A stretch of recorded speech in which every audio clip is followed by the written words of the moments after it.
छोटे से गांव में एक छोटा सा परिवार रहता था, जहां केवल 2 ही सदस्य थे। उस घर की मुखिया एकमात्र महिला देवकी और उनका बेटा भोला। भोला अपनी मेहनत और ईमानदारी से पूरे घर की जिम्मेदारी उठाता था। वो एक साधारण लकड़हारे का काम करता था और जो भी कमाई होती उसी से घर का खर्च बड़े ही संतोष और सादगी से चलाता था। बेटा, तेरे पिताजी को गुजरे हुए काफी साल हो गए हैं। मैंने तुझे बड़ी मेहनत और संघर्ष से पाला पोसा है। अब मेरी उम्र भी ढलने लगी है और मुझसे रसोई का काम भी पहले की तरह ठीक से नहीं हो पाता। अब तो तेरी शादी की उम्र भी हो चुकी है। तू किसी अच्छी सी संस्कारी लड़की को देखकर विवाह कर ले बेटा, ताकि मुझे भी एक सहारा मिल सके। अरे माँ, आप ये सब क्या कह रही हैं? सिर्फ उम्र हो जाने से थोड़ी ना शादी कर ली जाती है। मेरे पास कोई अच्छा काम भी तो नहीं है। ऐसे में मुझसे कौन विवाह करेगा? मैं तो किसी तरह पास के जंगल में जाकर लकड़ियां काटता हूँ और उन्हें बाजार में बेचकर जो थोड़े बहुत पैसे मिलते हैं उन्हीं से घर चलाना भी मुश्किल हो जाता है। और आप शादी की बात कर रही हैं? नहीं तो क्या करूँ बेटा, अब मुझसे घर के काम पहले की तरह नहीं हो पाते। थोड़ा सा भी काम करती हूँ तो बहुत थकान होने लगती है। और तेरे पिताजी के जाने के बाद तो चिंता ने मुझे उम्र से भी ज्यादा बूढ़ा बना दिया है। खैर, तेरी बात भी सही है। हाथ में कोई अच्छा काम हुए बिना भला शादी कैसे होगी? हाँ माँ, मैं पूरे दिल से मेहनत कर रहा हूँ। एक न एक दिन हमारे भी अच्छे दिन जरूर आएंगे। और जब तक मैं बाहर रहता हूँ, अब किसी तरह घर संभाल लेना। मैं लौट कर आऊंगा तो घर के सारे काम खुद कर लूंगा। अभी मैं अपना हथियार यानी कुल्हाड़ी लेकर काम पर निकलता हूँ। रसोई में भी कुछ नहीं है। आते वक्त थोड़ा बहुत सामान भी लेता आऊंगा। भोला अपनी माँ से ऐसा कहकर हाथ में कुल्हाड़ी उठाता है और घर से काम पर निकल पड़ता है। अरे भोला, मैं तो तेरे ही घर आ रहा था। अच्छा हुआ तू यहीं मिल गया। दरअसल मेरे घर में 4 दिन बाद एक पूजा है, जिसके लिए मुझे कुछ लकड़ियों की जरूरत है। मैंने सोचा जब हमारे गांव में ही तू जैसा मेहनती लकड़हारा है तो मैं दूसरों के पास क्यों जाऊं। हाँ, लकड़ियां थोड़ी ज्यादा चाहिए होंगी, क्योंकि पूजा के साथ साथ खाना बनाने में भी काम आएंगी। बाकी तू पैसों की बिल्कुल चिंता मत कर, मैं तुझे तेरी मेहनत की पूरी कीमत दूंगा। ये सुनकर भोला बहुत खुश हो जाता है, क्योंकि अगर उसे ऐसे ग्राहक पहले ही मिल जाया करे तो उसे बेकार में बाजार जाकर घंटों ग्राहकों का इंतजार नहीं करना पड़ता। अरे रोहित, तूने तो आज मुझे सच में बहुत खुश कर दिया। धन्यवाद रोहित। मैं तेरे लिए सबसे अच्छी लकड़ियां काटकर खुद तेरे घर तक पहुंचा दूंगा। तू बिल्कुल भी चिंता मत कर। और अगर गांव के सभी लोग तेरे जैसे सोचें तो मुझे बाजार में यूं ही घंटों बैठकर ग्राहकों का इंतजार नहीं करना पड़ेगा। उस समय में मैं और भी लकड़ियां इकट्ठा कर पाऊंगा। खैर रोहित, अब मैं जंगल की ओर निकलता हूँ ताकि तुझे समय पर लकड़ियां दे सकूं। हाँ बोला, ठीक है। तू शाम होने से पहले मेरे घर लकड़ियां पहुंचा देना। अभी चल, तू तो मेरे घर के सामने से ही जाएगा, तो क्यों ना हम वहाँ तक साथ साथ चलते हैं। रोहित के ऐसा कहने पर भोला उसके साथ अपने काम की ओर आगे बढ़ जाता है।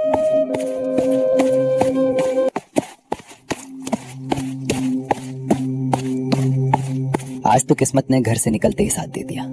अगर रोज ऐसे ही किस्मत साथ देने लगे तो मेरे लकड़ियों का बड़ा कारोबार शुरू करने का सपना पूरा होने में ज्यादा देर नहीं लगेगी। लेकिन किस्मत का क्या भरोसा, आज घर के सामने ग्राहक मिल गए तो कल बाजार जाकर भी न मिले, ये भी हो सकता है। अरे मैं ये नकारात्मक बातें क्यों सोच रहा हूँ। खैर, अब मैं अपने काम पर ध्यान देता हूँ।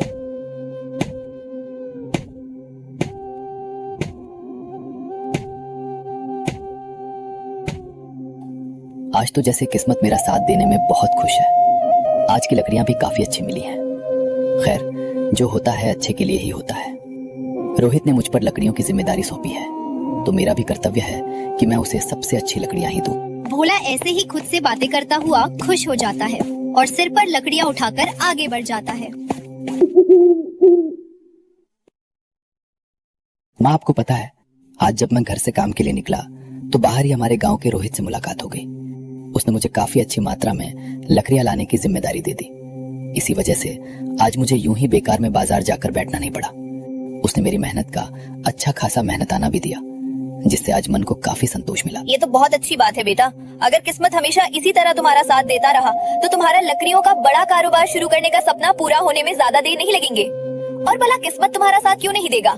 तुम इतनी मेहनत जो करते हो, भगवान भी हमेशा मेहनती लोगों के साथ होते हैं और मुझे पूरा विश्वास है कि वे तुम्हारे साथ भी हमेशा रहेंगे। हाँ माँ, उम्मीद तो यही है। मैं मेहनत करता रहूंगा, बाकी सब ऊपर वाले के हाथ में है। पिताजी के गुजरने को भी कई साल हो गए। आपने ही मुझे इतने संघर्षों के बीच पाला बनाया है। अगर मैं अपने इस सपने को पूरा करने में कामयाब हो गया तो हम दोनों हमेशा सुकून और खुशी से अपना जीवन बिता पाएंगे। और बेटा, तेरे सपने के पूरा होते ही मैं सबसे पहले तेरी शादी देखना चाहूंगी। अब मैं बूढ़ी होती जा रही हूँ, पता नहीं इस दुनिया में और कितने दिन रहूंगी, इसलिए मेरी यही इच्छा है कि मैं जीते जी तेरी शादी देख लूँ और अपनी बहू के हाथों का बना खाना खाकर मन को तृप्त कर सकूं। अरे माँ, आप भी ना हर बात को घुमाते फिराते मेरी शादी तक ही ले आती है। पहले मैं कुछ अच्छा कर लूं, उसके बाद ही शादी करूंगा। आपकी इच्छा मैं भला कैसे ठुकरा सकता हूँ? ऐसा तो हो ही नहीं सकता। बस प्रार्थना कीजिए कि मेरी मेहनत जल्दी ही किसी चमत्कार में बदल जाए और मुझे मेरी कामयाबी तक पहुंचा दे। इसी तरह माँ बेटे दोनों एक दूसरे के साथ बैठकर हंसी जाग भरी बातें करते हुए दिन भर की सारी थकान दूर कर लिया करते थे। वे दोनों एक दूसरे के साथ ही बेहद खुश रहते थे और इसी सादगी भरे साथ में उन्हें सच्ची खुशी मिलती थी। माँ, बातें बहुत हो गई, रात भी गहराती जा रही है। आप यहाँ आराम कीजिए, मैं रसोई में जाकर खाने का इंतजाम करता हूँ ताकि हम आराम से साथ बैठकर भोजन कर सकें। इसी तरह भोला अपनी माँ से ये कहकर रसोई में चला जाता है और पूरे मन लगाकर खाना बनाने में जुट जाता है। माँ भी हर रोज शादी की बातें करती रहती है। ऐसा नहीं है कि मेरा मन शादी करने का नहीं है, लेकिन जब तक हाथ में कोई अच्छा काम न हो तब तक ये सब ठीक नहीं लगता। और वैसे भी मन के मुताबिक कोई अच्छी लड़की मिलना आसान नहीं है, लेकिन माँ के बार बार कहने से अब मेरा भी मन धीरे धीरे शादी की ओर झुकने लगा है। खैर, फिलहाल तो मैं अपने काम पर ध्यान देता रहूंगा। जैसे ही कुछ अच्छा शुरू कर पाऊंगा तब इन सब बातों के बारे में गंभीरता से सोचूंगा। माँ, मैंने खाना बना लिया है और सब तैयार भी हो गया है। आइए, आप और मैं साथ बैठकर आराम से खाना खा लेते हैं। इस तरह माँ बेटा दोनों रसोई में साथ बैठकर बड़े सुकून और शांति से खाना खाने लगते हैं। हर रोज की तरह सुबह होते ही भोला अपने हाथ में कुल्हाड़ी लेकर अपने काम पर निकलता है और कल की तरह आज भी उसे घर के बाहर ही गांव के एक चाचा मिल जाते हैं। अरे बेटा भोला, क्या तुम लकड़ियाँ काटने जंगल जा रहे हो? मुझे कुछ लकड़ियाँ चाहिए थी, इसलिए सोचा कि तुमसे ही ले लूं। भला तुम्हारे होते हुए मैं किसी और से क्यों लूं? इसी वजह से मैं सुबह सुबह तुम्हारे घर आ गया और तुम तो बाहर ही मिल गए। तुम ऐसा करना, आज शाम तक अच्छी खासी लकड़ियाँ मेरे घर पहुँचा देना। अरे चाचा जी, आप बिल्कुल चिंता मत कीजिए, मैं आज शाम तक आपको सबसे अच्छी लकड़ियाँ आपके घर पहुँचा दूंगा। और चाचा, आपका बहुत धन्यवाद कि आप सुबह सुबह आकर मेरा मन खुश कर गए। सच कहूँ तो हमारे गांव के कई लोग मेरे काम की इज्जत करते हैं और मुझसे लकड़ियाँ लेने में बिल्कुल भी झिझकते नहीं। कल ही रोहित ने मुझे लकड़ियों की जिम्मेदारी दी थी और आज आपने दे दी। इससे मुझे बेकार में बाजार भी नहीं जाना पड़ता। अरे भोला बेटा, हम सब एक ही गांव के निवासी हैं। यहाँ हमें एक दूसरे के काम की इज्जत करनी चाहिए और हमेशा एक दूसरे का सहारा बनकर रहना चाहिए। हमें ये भी पता है कि तेरे पिताजी के गुजरने के बाद तेरी माँ ने दूसरों के घरों में काम करके तुझे बड़ा किया है। अब जब तू खुद मेहनत करने लगा है तो तेरी माँ की उम्र भी हो चली है। इसलिए मैं तो यही कहता हूँ भोला बेटा कि अब तू शादी कर ले ताकि तेरी माँ को भी एक सहारा मिल जाए। अरे चाचा जी, आप भी शादी की बात पर आकर रुक गए। माँ भी कई दिनों से बस शादी की ही बात किए जा रही है। ऐसा नहीं है कि मैं नहीं चाहता कि माँ को एक सहारा मिले, लेकिन हाथ में कोई अच्छा काम हुए बिना मैं इन सब में आगे कैसे बढ़ूं? जैसे ही मैं कोई अच्छा काम शुरू कर लूंगा मैं इन सब बातों के बारे में जरूर सोचूंगा। अभी तो घर की हालत भी खराब होती जा रही है। पिताजी ही इस घर को बनाकर गए थे, अब इसकी मरम्मत भी करानी है। तेरी बात मैं समझता हूँ बेटा, तेरी सोच भी बिल्कुल सही है। हाथ में एक अच्छा काम होना बहुत जरूरी है। वैसे तू बिल्कुल अपने पिताजी पर ही गया है। वे भी एक ईमानदार इंसान थे और उनके सारे अच्छे गुण तुझ में दिखाई देते हैं। उनकी भी जवानी में यही सोच थी कि जब तक कोई अच्छा काम हाथ में ना आ जाए तब तक शादी नहीं करेंगे, लेकिन परिस्थितियों ने उन्हें अपनी बात से हटने पर मजबूर कर दिया और उन्हें शादी करनी पड़ी। खैर, अभी इन सब बातों को छोड़ देते हैं। तू अपने काम पर जा और मैं एक बार तेरी माँ से मिलकर आता हूँ। चाचा जी ठीक है, अब मैं अपने काम पर निकलता हूँ। माँ घर पर ही है, आप जाकर उनसे मिल लीजिए। आपको देखकर वे भी बहुत खुश हो जाएंगी और आपसे थोड़ी देर बातें करके उनका मन भी हल्का हो जाएगा। नहीं तो बेचारी माँ दिन भर घर में अकेली ही रहती हैं। भोला चाचा से ऐसा कहकर अपने काम की ओर निकल जाता है और चाचा भी उसके बाद भोला की माँ से मिलने के लिए उनके घर की ओर चल पड़ते हैं। अरे हरनाम, तुम आजकल तो हमारे घर आते ही नहीं हो। जब तुम्हारे भैया इस दुनिया में थे तब तो तुम उनसे मिलने हर रोज आया करते थे, लेकिन अब तो लगता है कि तुमने हमारे घर आना ही छोड़ दिया है। अरे नहीं भाभी जी, ऐसी कोई बात नहीं है। पहले मैं जवान था तो मन होते ही दौड़ कर आ जाता था, लेकिन अब मेरी उम्र हो चली है। वैसे आज मैं भोला को कुछ लकड़ियों की जिम्मेदारी देने आया था, लेकिन वो मुझे बाहर ही मिल गया तो मैंने उसे सब बता दिया। अब वो शाम तक मेरे घर लकड़ियां पहुंचा देगा। और हाँ, आपने भोला को बहुत अच्छे संस्कार दिए हैं। उसमें भैया के सारे गुण साफ दिखाई देते हैं। हाँ हरनाम, मैं अपने बेटे को लेकर बहुत खुश हूँ। बस जब वो काम पर निकलता है तो मुझे घर में अकेले रहना पड़ता है। इसीलिए मैं चाहती हूँ कि उसकी शादी हो जाए ताकि मुझे भी एक सहारा मिल जाए। मैंने उससे इस बारे में बात की थी, लेकिन उसका कहना है कि जब तक वो कुछ अच्छा काम शुरू नहीं कर लेता तब तक वो शादी के बारे में नहीं सोचेगा।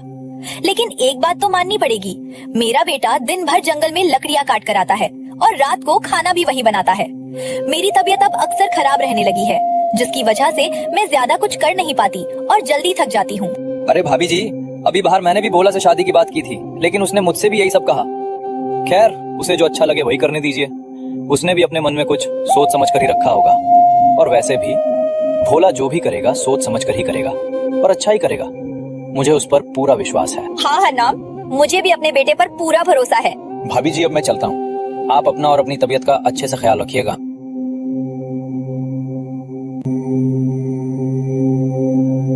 हरनाम चाचा द्वारा दी गई जिम्मेदारी के लिए तो लकड़ियां तैयार हो ही गई हैं। कल और आज सुबह सुबह अच्छे ग्राहक भी मिल रहे हैं और अच्छी लकड़ियां भी मिल जा रही हैं। ऐसे में मन बहुत खुश रहने लगता है। सोचता हूँ अगर इसी तरह कोई अच्छा रिश्ता भी आ जाए तो माँ की रोज कही हुई बात को भी पूरा कर पाऊं। और रही बात किसी अच्छे काम की, तो वो मैं शादी के बाद भी कर ही सकता हूँ। माँ घर पर अकेली रहती हैं, उनके बारे में भी तो मुझे सोचना पड़ेगा।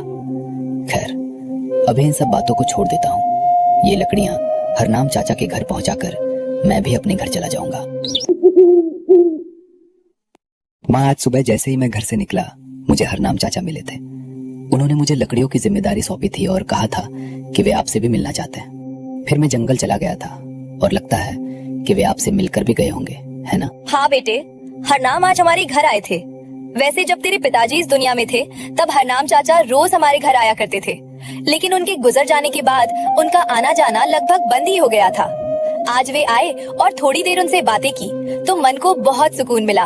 और हाँ, उन्होंने बताया कि बाहर तुझसे मिलकर उन्होंने तेरी शादी की बात भी छेड़ी थी। हाँ माँ, अब तो सभी लोग मेरी शादी को लेकर ही बातें करने लगे हैं।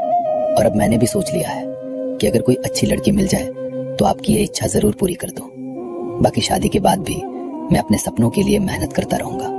और आप भी अक्सर बीमार पड़ जाती हैं, तो मेरी गैर हाजिरी में आपकी देखभाल करने के लिए घर में किसी का होना बहुत जरूरी है। अरे मेरे बेटे, तुझे समझ आ गया। ये जानकर मुझे बहुत अच्छा लगा। मैं तो हमेशा यही चाहती थी कि तू पहले अच्छे से कामयाब हो जाए फिर शादी करे, लेकिन घर पर अकेले रहते हुए मुझे बहुत दिक्कत होती है, इसलिए मैं तुझसे रोज शादी की बात करती रहती थी। आज सच में बहुत सुकून मिला कि तू मेरी बात समझ गया। अब बस एक अच्छी संस्कारी लड़की मिल जाए, फिर मुझे किसी बात की चिंता नहीं रहेगी। बहू के आने के बाद घर भी संभल जाएगा और शायद मेरी सारी चिंताएं भी काफी हद तक दूर हो जाएंगी। हाँ माँ, अब मैंने आपकी बात मान ली है। अब बस किस्मत की बारी है। अगर मुझे एक अच्छी लड़की मिल जाए तो आपकी इच्छा भी पूरी हो जाएगी और मुझे भी काम पर जाते समय कोई चिंता नहीं रहेगी, क्योंकि आपकी बहू घर पर आपके साथ रहेगी। तब मैं भी बेफिक्र होकर अपने काम पर ध्यान दे पाऊंगा। हाँ बेटे, मुझे भी घर पे अच्छा लगेगा। नहीं तो अब घर पे अकेले रहते रहते मन ऊब जाता है। अगर बहू आ जाएगी तो उसके साथ बातें करती रहूंगी, समय भी अच्छा बीतेगा और मन भी लगा रहेगा। हाँ माँ, ठीक है। अब इन सब बातों को यहीं छोड़ देते हैं, जो होगा देखा जाएगा। अभी मैं रसोई में जाकर खाना बना लेता हूँ। उसके बाद हम दोनों साथ में खाना खाकर आराम से सो जाएंगे। सुबह फिर हर रोज की तरह मुझे जंगल जाना पड़ेगा। अगली सुबह भोला फिर से हाथ में कुल्हाड़ी लेकर लकड़ियां काटने के लिए जंगल की ओर निकल पड़ा। पिछले 2 दिनों की तरह आज भी उसे घर से निकलते ही रास्ते में एक बुजुर्ग आदमी दिखाई दिया। अरे बेटा, क्या तुम ही भोला हो जो दिन रात मेहनत करके लकड़ियां काटता है और अपनी माँ के साथ अपना गुजारा कर रहा है? हाँ चाचा जी, मैं ही बोला हूँ। मैं एक साधारण लकड़हारा हूँ जो किसी तरह जंगल से लकड़ियां काटकर उन्हें बाजार में बेचता है और अपनी माँ के साथ अपना गुजारा कर रहा हूँ। मेरे पिताजी मेरे बचपन में ही इस दुनिया से गुजर गए थे। वैसे मैंने आपको पहले कभी नहीं देखा। आप कौन हैं चाचा जी, और आप मुझे कैसे जानते हैं? वो दरअसल बेटा, मैंने तेरी ईमानदारी के बारे में बहुत किस्से सुने हैं। तू बड़ी लगन और सच्चाई से अपना काम करता है और आज तक किसी ने भी तेरी लकड़ियों की कभी शिकायत नहीं की कि भोला ने खराब लकड़ी दी हो। इसीलिए मुझे भी कुछ लकड़ियों की जरूरत थी, इसलिए मैं पास के ही गांव से तेरे पास ये काम सौंपने आया हूँ। मुझे थोड़ी ज्यादा मात्रा में लकड़ियां चाहिए होंगी, और तू चिंता मत कर, मैं तुझे उसकी तय कीमत से भी 10 गुना ज्यादा मेहनत आना दूंगा। अरे चाचा जी, मुझे 10 गुना ज्यादा मेहनत आना नहीं चाहिए। आप मेरी मेहनत का जितना असली हक बनता है बस वही दे दीजिए, उसी में मुझे बहुत खुशी मिलेगी। और आप बिल्कुल चिंता मत कीजिए, मैं आपके लिए सबसे अच्छी लकड़ियां काट कर आपके घर तक खुद पहुंचा दूंगा। बस आप अपना पता मुझे बता दीजिए। तेरे इसी अंदाज की वजह से ही तो मैं अपने गांव में लकड़हारा होते हुए भी तेरे पास आया हूँ। मुझे तेरा ये सच्चा और मेहनती स्वभाव सच में बहुत भाया। अभी मैं तुझे अपना पता बता देता हूँ, उसके बाद तू भी अपने काम पर निकल जा और मैं भी अपने घर की ओर रवाना होता हूँ। इसी तरह उस बुजुर्ग आदमी ने भोला को मोटी ताजी लकड़ियों की जिम्मेदारी सौंप दी और अपना पता बताकर वहाँ से चला गया। इन दिनों पता नहीं क्यों, लेकिन हर रोज जैसे मेरी लॉटरी ही लग रही है। घर से निकलते ही मुझे लकड़ियों की नई जिम्मेदारी मिल जाती है। बाकी कुछ हो या ना हो, इन दिनों मेरा मन बहुत खुश रहता है। अब मैं भी जंगल की ओर आगे बढ़ता हूँ। उस चाचा ने दूसरे गांव से आकर मुझ पर इतना भरोसा जताया और मुझे लकड़ियों की जिम्मेदारी सौंपी। इससे बड़ी बात मेरे लिए और क्या हो सकती है। भोला खुद से ऐसा कहकर जंगल की ओर रवाना हो जाता है।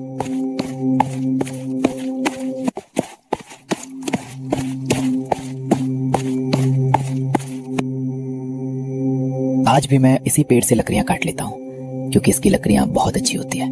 जब उस चाचा जी ने मुझ पर इतना भरोसा किया है तो उन्हें सबसे अच्छी लकड़ियां देना तो बनता ही है। अब मैं जल्दी जल्दी लकड़ियां काट लेता हूँ, फिर थोड़ी देर आराम करके उन्हें लेकर चाचा जी के घर तक पहुंच जाऊंगा।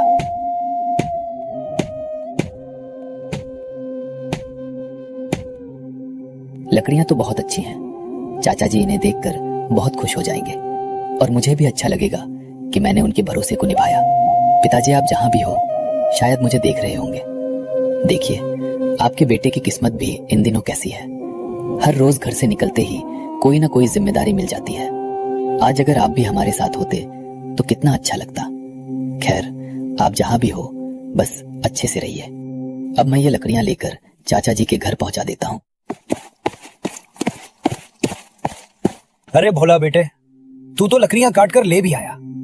तेरा काम मुझे सच में बहुत अच्छा लगा, और ये लकड़ियां भी देखने में एकदम बढ़िया लग रही हैं। अरे चाचा जी, आपने मुझ पर इतना भरोसा किया और अपने गांव में लकड़हारे होने के बावजूद मेरे पास आकर मुझे ये जिम्मेदारी दी, तो आपका काम मेरे लिए बहुत ही महत्वपूर्ण बन गया।